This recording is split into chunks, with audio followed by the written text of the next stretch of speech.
పేరు సిహెచ్ శ్రీనివాసులు, అందరూ రాయుడు అని పిలుస్తారు. నేను 2019 సంవత్సరం నుంచి వినిత మేడం వాళ్ళ దగ్గర నమ్మకంగా పనిచేస్తూ ఉన్నాను. అయితే గత 1.5 సంవత్సరం నుంచి నేను రోజు ఇంటికి వెళ్ళేటప్పుడు తాగుతా అంతా చేస్తూ ఉన్నాను. ఇవి నేను హేమంత్ అనే అతనికి చెప్తా ఉన్నాను, ఇంటికి వెళ్ళినప్పుడు తాగుతా ఉన్నాను అని చెప్పేసి. అయిపోయిన తర్వాత నవంబర్ నెలలో టీడీపీ జనసేన సమన్వయ మీటింగ్ జరిగింది. సమన్వయ మీటింగ్ జరిగినప్పుడు టీడీపీ పార్టీ ఆఫీస్కి వెళ్ళాను. పార్టీ ఆఫీస్కి వెళ్ళిన తర్వాత జనసేన పార్టీలో ఉండే పేట చంద్ర అనే అతను, ఎమ్మెల్యే సుధీర్ రెడ్డి మనిషి సుజిత్ ఇద్దరు మాట్లాడుకుంటూ ఉంటే నేను వాళ్ళ దగ్గరికి వెళ్ళాను. వాళ్ళ దగ్గరికి వెళ్ళినప్పుడు చంద్ర వచ్చేసి సుజిత్కి నన్ను పరిచయం చేశాడు. మీ ఎమ్మెల్యేకి మీ సీన్ ఉన్నాడు కదా, ఆ విధంగా మా మేడం వాళ్ళకి మాతో రాయుడు 4 గంటలు పక్కనే ఉంటాడు అని చెప్పేసి నన్ను అప్పుడు పరిచయం చేసి మరి నా నెంబరు సుజిత్కి తీపించాడు. సుజిత్కి తీపించిన తర్వాత దానికి పక్క రోజు నేను రేణుగుంట నుంచి కళాశాలకు వెళ్తా ఉంటే ఆయన బస్ స్టాండ్ దగ్గర చంద్ర బస్ స్టాండ్ దగ్గర ఉన్నాడు. బస్ స్టాండ్ దగ్గర ఉంటే మనతో ఇంటి వరకు వదులుతున్నాను అని నేను చెప్పాను. చెప్తే సరే వదులుతాను రాయుడు, వదాంరా, నాకు హేమంత్ చెప్పాడు నువ్వు తాగుతామని చెప్పేసి. మేడం వాళ్ళు కూడా లేరు కదా, తాగుదామనేసి నన్ను కాళాశ్రీ ఎస్ఎస్ కళ్యాణ మండపం హైవేలో కాళాశ్రీ ఎస్ఎస్ కళ్యాణ మండపం దగ్గరికి తీసుకుని వెళ్ళి మందు తాగిపించాడు. మందు తాగిపించి తాగుతూ ఉంటే సుజిత్ ఏమన్నా ఫోన్ చేశాడా అని అడిగాడు. లేదు నాకేం చేయలేదనా అని చెప్పాను. చెప్తానే నాకు జీతం ఎంత ఇస్తారు అవంతా అడిగాడు. నేను 8,000 ఇస్తాను అవంతా చెప్పాను. చెప్పిన తర్వాత సుజిత్ ఫోన్ చేస్తాడు. ఫోన్ చేసి మన మేడం వాళ్ళ గురించి విషయాలు అడుగుతాడు. అది చెప్పు, నేను డబ్బులు తీసాను వాడి కాడ అని చెప్పాడు. విషయాలు మనం ఎందుకు చెప్పాలన్నా వాడికి సుజిత్కి అని చెప్తే, లేదు రాయుడు ఏం కాదు, వాడు మా పక్కన ఊరోడే, నువ్వు చెప్తాము నేను నీకు డబ్బులు తీసాను అని చెప్పాడు. చెప్పిన తర్వాత మళ్ళీ పక్క రోజు నాకు సుజిత్ ఫోన్ చేశాడు. సుజిత్ ఫోన్ చేసి చంద్ర ఏమన్నా చెప్పాడా అని అడిగాడు. మాతో నువ్వు ఫోన్ చేస్తారు, మా మేడం వాళ్ళ గురించి అడుగుతాడు, విషయాలు చెప్తా ఉండు, డబ్బులు ఇస్తాడు అని చెప్పాను. ఎంత డబ్బులు ఇస్తామని చెప్పినాడు అని అడిగాడు. లేదు నాకు ఎంత ఇస్తామనేసి ఏం చెప్పలేదు, విషయాలు ఫోన్ చేస్తాడు, విషయాలు అడుగుతాడు, అది మాత్రం చెప్పు అని చెప్పి నేను డబ్బులు తీసాను అని చెప్పాను. సరే నేను ఇస్తానులే అని చెప్పి దానికి మళ్ళీ 2 రోజుల తర్వాత నేను మేడం వాళ్ళ ఇంటి దగ్గర ఉంటే పేట చంద్ర అని అతను ఫోన్ చేసి ఎస్ఎస్ కళ్యాణ మండపం దగ్గర ఉన్నాం రాయుడు, 1 నిమిషం వస్తావా మాట్లాడాలా అని చెప్తే నేను బండి వేసుకొని ఎస్ఎస్ కళ్యాణ మండపం దగ్గరికి వెళ్ళాను. అక్కడికి వెళ్తే అక్కడ ఆల్రెడీ సుజిత్ చంద్ర కూర్చొని మందు తాగుతూ ఉంటే నేను వెళ్తానే నాకు గ్లాస్లో పోసి తాగు రాయుడు అని చెప్పారు. లేదు నా మేడం వాళ్ళు ఇంటికాడ ఉన్నారన్నా, నేను తాగితే వాసన వస్తుంది తెలిసిపోతే చెప్తాను మళ్ళీ ఇద్దరేనా అని చెప్తే 1 గ్లాస్ తాగని చెప్పేసి 1 గ్లాస్ ఇచ్చారు. 1 గ్లాస్ ఇచ్చిన తర్వాత నీకు చెప్పాను కదా మేడం వాళ్ళ గురించి అడుగుతూ ఉంటాడు, ఫోన్ విషయాలు అడుగుతాడు, డబ్బులు ఇచ్చిస్తాడు అని చెప్పేసి చెప్పాను కదా అని చెప్పి అడిగినాడు. అవును నాకు చెప్పినాను నేను చెప్పాను. చెప్పిన తర్వాత 30 లక్షలు ఇస్తాడంటే సుజిత్, విషయాలు చెప్తా ఉంది అని చెప్పాడు. 30 లక్షలు అంత డబ్బులు ఎందుకు అని చెప్పి, నీకు చెప్పావు కదా 8,000 జీతం అని చెప్పేసి, నేను అడిగిన బయట వెళ్ళి బాగా హ్యాపీగా ఉంటావు అని చెప్పేసి అప్పుడే నాకు 2 లక్షలు తీసి ఇచ్చాడు. చంద్ర అని అతను సుజిత్ దగ్గర 2 లక్షల డబ్బులు ఇచ్చాడు. ఆ 2 లక్షల డబ్బులు నేను తీసుకొని నేను ఇంకా డబ్బులకి ఎత్తుపడి ఇంకా డబ్బుల కోసం డబ్బుపై ఆశ చేసి ఇంకా 2 లక్షలు ఇచ్చారంటే ఇంకా 30 లక్షలు కూడా ఇస్తారు అని చెప్పేసి ఆ డబ్బులు కూడా తీసుకున్నామని చెప్పేసి నేను ఆ 2 లక్షల డబ్బులు తీసుకొని పార్టీ హౌస్కి వెళ్ళిపోయి అక్కడ నా రూమ్లో నా ర్యాక్లో నేను దాచిపెట్టేసి మళ్ళీ ఇంటికి వెళ్ళినప్పుడు ఇంటికాడ పెట్టేసి ఖర్చు పెట్టేస్తూ ఉంటే అప్పుడు నాకు సుజిత్ ఫోన్ చేయడం స్టార్ట్ చేశాడు. ఫోన్ చేసి విషయాలు అడుగుతూ ఉన్నాడు, ఎక్కడ వెళ్తున్నారు, ఏం చేస్తున్నారు అంతా అడుగుతూ ఉన్నాడు. నేను మొత్తం నేను చెప్తా ఉన్నాను. చెప్పేసి టికెట్ కోసం ఏమైనా ట్రై చేస్తున్నారా అవంతా అడిగాడు. అవును మనతో పార్టీ హౌస్కి వెళ్తున్నారు, పార్టీ హౌస్లో మాట్లాడుతున్నారు, నాదేలా మనం మాట్లాడుతున్నారు, అవి మొత్తం నేను చెప్పేసి ఇంకా ఎలక్షన్ అంతా అయిపోయింది. సుధీర్ రెడ్డికి టికెట్ వచ్చిన రోజు అన్న వచ్చేసి సుధీర్ రెడ్డిని మాతో సుధీర్ రెడ్డి వీడియో ఒకటి మాట్లాడి ఇప్పుడే కాదు ఇంకో వచ్చే 15 సంవత్సరాలు 20 సంవత్సరాలు మేమే ఇక్కడ ఉంటాము, మమ్మల్ని ఎవరు ఏం చేయలేరు అని చెప్పి వీడియో ఒకటి మాట్లాడుతూ ఉంటే నన్ను వాళ్ళు చూసి సుధీర్ రెడ్డిని తిట్టారు. వీడు ఇంకో 6 నెలల ముందు వచ్చేసి టికెట్ తెచ్చుకొని ఓవర్ యాక్షన్ అంటూ ఉంటే నేను అప్పుడు వాడికి వాయిస్ మెసేజ్ వాట్సాప్లో రికార్డ్ చేసి వాడికి సుజిత్కి పెట్టాను.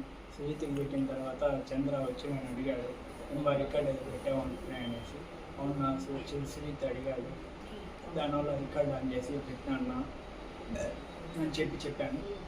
చెప్పిన తర్వాత సరేలే అనేసి అయిపోయిన తర్వాత మళ్ళీ ప్రచారాలు జరిగేటప్పుడు రోజు ఫోన్ చేసి అడుగుతాను, ఏమేమి మాతో పాటు రావడం లేదు ప్రచారాలు ఇవి మీరు సపరేట్గా ఎందుకు చేస్తున్నారు అంతా అడుగుతా ఉన్నారు. లేదు ఆయన సూర్యుడు ఫోన్ చేయడం లేదు అనేసి మేడం వాళ్ళు రావడం లేదు అనేసి నేను చెప్తా ఉన్నాను. 2 సార్లు పేట చిరంజీవి వాళ్ళ షాప్ ఎదురుగా బైక్ పార్కింగ్ దగ్గర కూడా నేను సుజిత్ 2 సార్లు చంద్ర ముగ్గురం కలిసి రెండు సార్లు అక్కడ మాట్లాడుకుంటా ఉన్నాము. ప్రచారాలకు రావడం లేదు ఏమి అని అడుగుతూ ఉంటే అవి మాట్లాడుతూ ఉంటే అవి మేము ముగ్గురం మాట్లాడుకునే విషయాలు కూడా పేట చిరంజీవి షాప్ గురించి హేమంత్ రాము ఒకసారి తీశారు. మన హేమంత్ రాము మన తోట సురేష్ అనే కూడా ఒకసారి చూసి మమ్మల్ని అయితే ఏం అడగలేదు. వాళ్ళు ఉండేది నేను గమనించాను. మళ్ళీ ప్రచారాలు మళ్ళీ రావడం లేదు. మళ్ళీ ఎలక్షన్ అంతా అయిపోయిన తర్వాత నాకు మళ్ళీ డబ్బులు ఏమీ లేదు. నేను నా ఫోన్కి కొంచెం ఇబ్బందిగా ఉండి నేను చంద్ర షాప్ దగ్గరికి వెళ్ళి అడిగాను, నా 30 లక్షలు ఇస్తామని చెప్పినారు అనేసి నేను విషయాలన్నీ చెప్పాను కదా. ఇప్పుడు నాకు కొంచెం ఇబ్బందిగా ఉన్నది, నాకు డబ్బులు అర్జెంటుగా కావాలా అని చెప్తే పక్కన సరే రాయుడు నేను సుజిత్గా మాట్లాడి చెప్తాను రేపు రా అని చెప్పాడు. సరే అనేసి నేను అప్పుడు ఇంటికి వెళ్ళిపోయేసి మళ్ళీ పక్క రోజు చంద్ర షాప్ దగ్గరికి వెళ్ళి ఏమన్నా మాట్లాడినావన్నా అంటే మనం మాట్లాడినాను పలా వేరే రమ్మన్నాడు అనేసి నన్ను బస్టాండ్ పక్కన గవర్నమెంట్ హాస్పిటల్ సందులో నుంచి అక్కడ గుంతలు ఎస్ఎస్ కళ్యాణ మండపం నుంచి ఎంజిఎం హాస్పిటల్ నుంచి రిలయన్స్ పెట్రోల్ బంకు అట్లా శివనాథపాలెము అక్కడ డ్యామ్ దగ్గరికి తీసుకుని వెళ్ళాడు చంద్ర తీసుకుని వెళ్ళి అక్కడ ఆల్రెడీ సుజిత్ ఉన్నాడు బ్యాగ్ పెట్టుకొని ఉంటే ఏం బాగా మాతో డబ్బులు ఇస్తామని చెప్పినాడు కదా మా వాడికి అని చెప్పే లోపల వాడు నాకు 20 లక్షలు ఇచ్చాడు. 20 లక్షలు ఇచ్చే లోపల నేను చంద్రాన్ని అడిగినాను, ఏమన్నా నువ్వు తీసాను 30 లక్షలు కదా మళ్ళీ ఏమన్నా 20 లక్షలు ఇచ్చారు అని చెప్తే లేదు దానికి ఆయన సూర్యరెడ్డితో ఏదో మాట్లాడతాడంట, ఇంకో పని ఏదో చేయాలంట, ఆ పని చేసిన తర్వాత ఆయన వేసాడంట 30 లక్షలు అని చెప్పి ఇప్పుడు అలోపు 20 లక్షలు పెట్టుకోవాలని చెప్పేసి ఇమ్మని చెప్పాడు అని చెప్పి సుజిత్ చెప్పాడు. సరే అనేసి నేను ఆ బ్యాగ్ తీసుకొని వెళ్తా ఉన్న టైంలో ఆయన చంద్ర వచ్చేసి వద్దురాయుడు నువ్వు ఈ డబ్బులు తీసుకోవద్దు, నువ్వు తీసుకొని ఎక్కడైనా పెట్టావంటే ఎవరన్నా చూసారంటే మనం అందరం రిస్క్లో పడతాము, మన గురించి ఎవరన్నా నువ్వు ఎక్కడ ఈ డబ్బులు దాచిపెట్టుకోలేవు, నువ్వు అడిగినప్పుడు చెప్పు, అంటే నీకు అవసరం పడినప్పుడు చెప్పు, నేను ఇస్తూ ఉంటాను, నేను కూడా ఏం వాడుతూ ఉంటే నాకు అది పెట్టుకుంటాను అని చెప్పేసి దాంట్లోంచి నాకు ఇంకో 2 లక్షలు తీసిచ్చాడు. 2 లక్షలు తీసిచ్చి నన్ను మళ్ళీ వెళ్ళిన రూట్లోనే వాళ్ళ షాప్ దగ్గర దింపేసి ఆయన షాప్లోకి వెళ్ళిపోయాడు. నేను ఆ 2 లక్షలు తీసుకొని ఇంకా నేను మా ఊరికి బయలుదేరి వెళ్ళిపోయేసి 2 రోజుల తర్వాత నేను కొత్త సిమ్ మార్చి వాళ్ళకి సుజిత్కి ఆ నెంబర్ తెలియకుండా ఉండేలోపు విజయ్ అనే అతనితో పాటు ఒకసారి మా ఊరికి వచ్చాడు.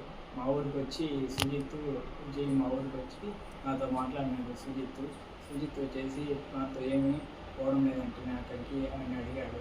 అవును నేను రోజు ఇంటిలో నుంచి వస్తానని చెప్పినాను, దానికి వద్దన్నారు, నేను సరైన సుఖమని అయిపోయినాను అని చెప్పాను.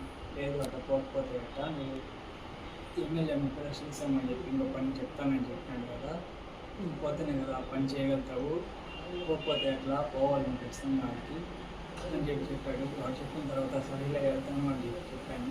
ఇప్పుడు వార్త ఉండే నెంబర్ నాకు ఇయ్యి అని అడిగాడు. వాడు అడిగేలోపు నేను అప్పుడు కొత్త సిమ్ తీసుకొని ఆ కొత్త సిమ్ నెంబర్ వాడికి ఇచ్చాను. వాడు ఇచ్చిన తర్వాత ముందులాగా మళ్ళీ ఫోన్ చేసి ఎక్కడ వెళ్తున్నారు ఏమి విషయాలను తర్వాత ఉన్నారు నేను చెప్తా ఉన్నాను. ఒకసారి ఉన్నట్టు మీ సార్ని చంపేమన్నాడు ఎమ్మెల్యే అని చెప్పాడు. వాడు చెప్పిన తర్వాత నేను 2 సార్లు కార్లో వెళ్ళేటప్పుడు ట్రై చేశాను చంపేస్తాను అనేసి, కానీ అది కుదరక నేను వెళ్ళిపోయి మేడం వాళ్ళని మార్చి నేను కావాలనే చేస్తాను నువ్వు అంతా నువ్వు డ్రైవింగ్ ఉంది అమ్మది దిగుదా అని చెప్పేసి నేను అప్పుడు డ్రైవింగ్ వెనకాల చదివి దాని తర్వాత నాకు డ్రైవింగ్లో వేయకుండా వేరే పని పెట్టుకున్నాను.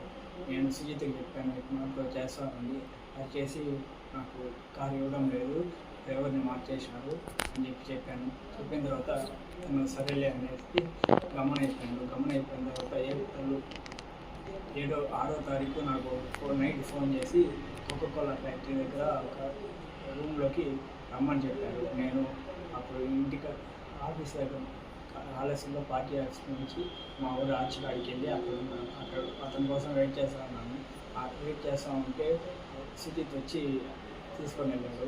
అది వచ్చేసి మన కోకోకోలా ఫ్యాక్టరీ ఆపోజిట్లో ఒక ఇల్లు లాగా ఉంటుంది, ఆ ఇల్లు గడికి తీసుకొని వెళ్ళాడు. తీసుకొని వెళ్ళిన తర్వాత చంద్ర కూడా వచ్చాడు. అక్కడికి వచ్చి మామూలుగా మందు తాగుతూ ఉన్నాము. నైట్ తాగుతూ ఉంటే సుజిత్ వచ్చేసి చంద్ర అని అడిగాడు, ఇంకా మీ వాడికి ఇచ్చిన డబ్బులు ఇంకా ఇచ్చేసినావా లేదా అని అడిగాడు. లేదు నాకడే ఉన్నది, అడిగినప్పుడు ఇస్తాను అని చెప్పాడు. మాతో మీరు ఎందుకు నువ్వు అన్నదానం చేస్తాను అనేసి సుజిత్ చంద్రాన్ని అడిగాడు. లేదు ముందు అంటే అప్పుడు వ్యాపారాలు బాధ్యతనే చేసినాము, ఇప్పుడు కుదరడం లేదు, ఆ డబ్బుల్లో ఇచ్చిన డబ్బుల్లో నుంచి చేస్తున్నాను అని చెప్పాడు. మీ మేడం వాళ్ళు బర్త్డే వస్తుంది, ఏం ప్లాన్ చేస్తున్నారు అని అడిగాడు. అడిగిన తర్వాత ప్రోగ్రామ్ ఏం అనుకోవడం లేదు, ఇంకా ఏం ప్లాన్ చేయలేదు అని చెప్పాడు. సరే మీ వాళ్ళని నమ్మచ్చా, రికార్డులు అమ్మ చేస్తున్నాడు మాట్లాడేది అవంతా అడిగినాడు. లేదు అతనితో ఏం చేయలేదు అని చెప్పాడు. చెప్పిన తర్వాత అతను చంద్రాని అతనికి ఏదో ఫోన్ వచ్చేలోపు బయటికి వెళ్ళి ఫోన్ మాట్లాడతా అట్లే వెళ్ళిపోయినాడు. ఆలోపు నాకు మంది ఎక్కువైపోయి నేను పనికి వేసే టైంలో సుజిత్ వచ్చేసి నాకు ఫోన్ తీసుకున్నాడు. నా ఫోన్ తీసుకొని ఏదో నైట్ మొత్తం చూశాడు. చూసిన తర్వాత మళ్ళీ నేను అప్పుడు పనికి వేసాను. తెల్లవారితో వేసి ఫోన్ తీసే లోపల ఛార్జింగ్ అయిపోయి మళ్ళీ అతనే కేబుల్ ఇచ్చాడు. కేబుల్ ఇచ్చి ఛార్జింగ్ పెట్టుకుంటా ఉంది. అర్ధగంట ఛార్జింగ్ పెట్టుకుని నేను తిరుపతికి వెళ్ళాను, హాస్పిటల్ కాడికి.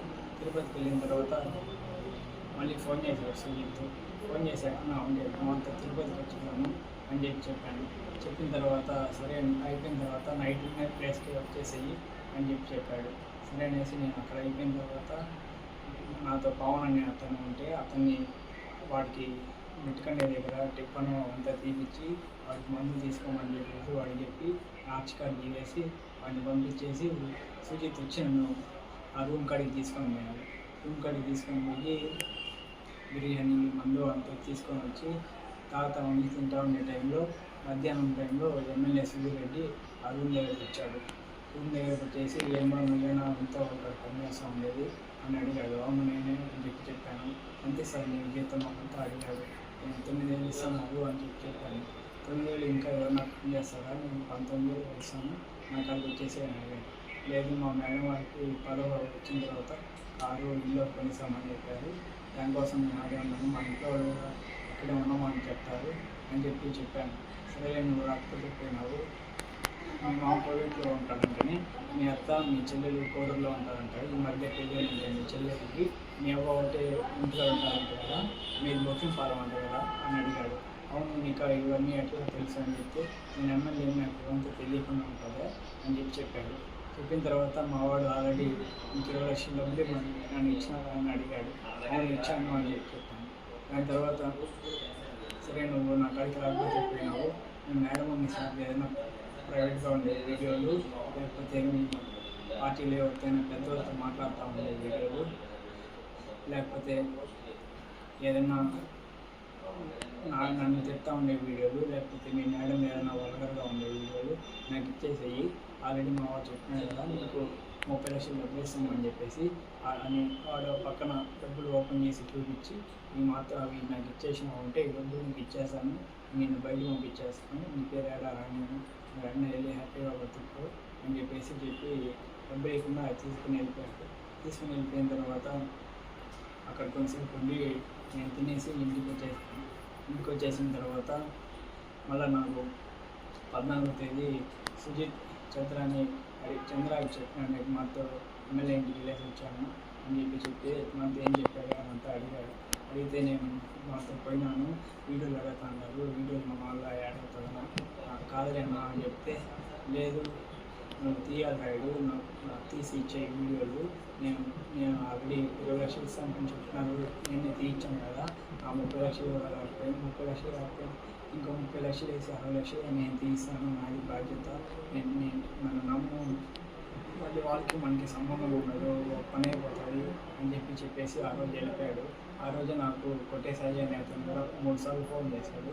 3 సార్లు ఫోన్ చేసే లోపల నేను ఫోన్ చూడలేదు, ఆటోమేటిక్గా రిప్లై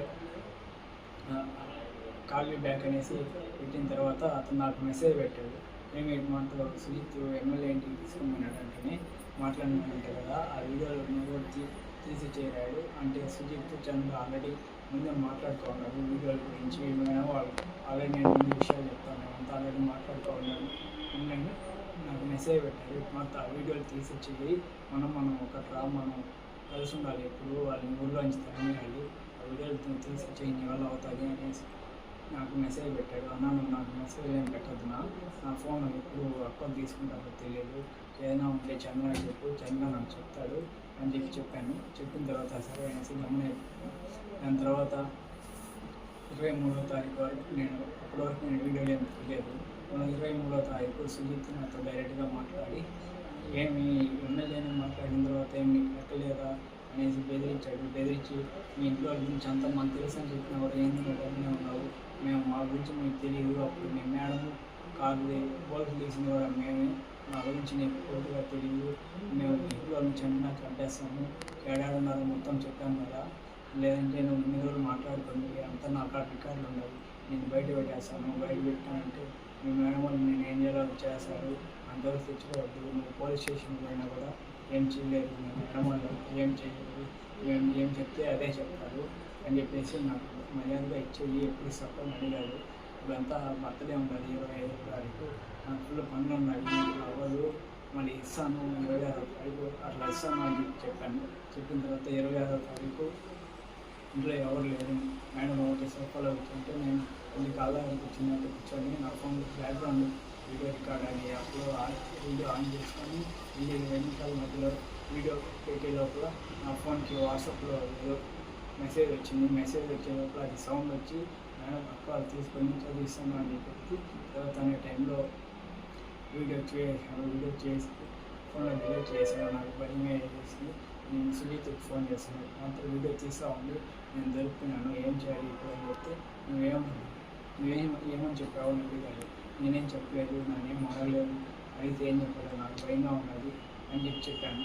చెప్పిన తర్వాత మా అన్నయ్య చెప్తే బాగుండదు, నాకు ఆల్రెడీ ముందే చెప్పాము కదా, మీకు మీకంతా మాకు తెలుసు, వాళ్ళు నేను చెప్పేస్తాను, దీని వెనకాల ఎమ్మెల్యే ఉన్నాడు లేకపోతే నేనున్నాను, మా అన్నయ్య చెప్తా ఉంటే బాగుండదు అని చెప్పేసి నేను సౌండ్ రావాలి. వాడు ఫోన్ కట్ చేసాను. ఫోన్ కట్ చేసిన తర్వాత నేను ఏం చేయాలో తెలియక నేను ఒకటే సాయి అని అతనికి మెసేజ్ పెట్టాను. నాకు మనతో వీడియో గురించి తెలుసు కదా, నాకు తీస్తాను దొరికినా ఏం చేయాలి అని చెప్పి వాడు కూడా ఏం రిప్లై లేదు. దాని తర్వాత నేను పేట చంద్ర కూడా మెసేజ్ పెట్టాను, ఆయన మనతో వీడియో తీస్తాను దొరికినా అని చెప్పే లోపల ఆయన అవునా ఎక్కడ దొరికిపోయినావు రాయుడు, నా మీద చెప్పద్దు, డబ్బులు నేను తీసాను, నేను అకౌంట్ తెప్పించుకొని వచ్చేసింది అని చెప్పాడు. చెప్పిన తర్వాత నేను ఆ రోజు ఎమ్మెల్యే కూడా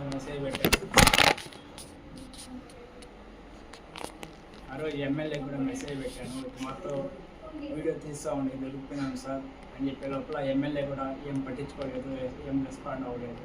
ఇంకా నాకేం చేయాలో తెలియక 2 రోజులు ఆలోచించేసి నేను తెలియకుండా చేసాను అని చెప్దామనేసి అది డబుల్ క్లిక్ అయితే ఆన్ అయిపోయింది అని చెప్పాను. దానికి లేదు, ఒప్పుకోలేదు అంటే మేడం వాళ్ళు నమ్మలేకుండా అంటే ఏం చేయాలో తెలియక నేనే తీసినాను అని చెప్పాను. లేదు నువ్వు ఇటంతా చేయవు, ఇన్ని రోజుల నుంచి మాకు అన్నావు కదా, నువ్వేందో మాకు తెలుసు, నువ్వు చేసినావు అంటే మేము నమ్మము అని చెప్పినాడు. ఇంక నేను ఏం చేయాలో తెలియక ఇక్కడ నుంచి ఎక్కడైనా పారిపోయేసి వాడు చంద్ర కార్డు ఉండే డబ్బులు తీసుకుని ఎక్కడికైనా వెళ్ళిపోదాం అనేసి 4వ తారీఖు తెల్లవారితో వెళ్ళిపోదామని ట్రై చేశాను. కానీ ఇల్లు మొత్తం బీగాలు వేస్తున్నారు, బీగాలు గమనైపోయినాను.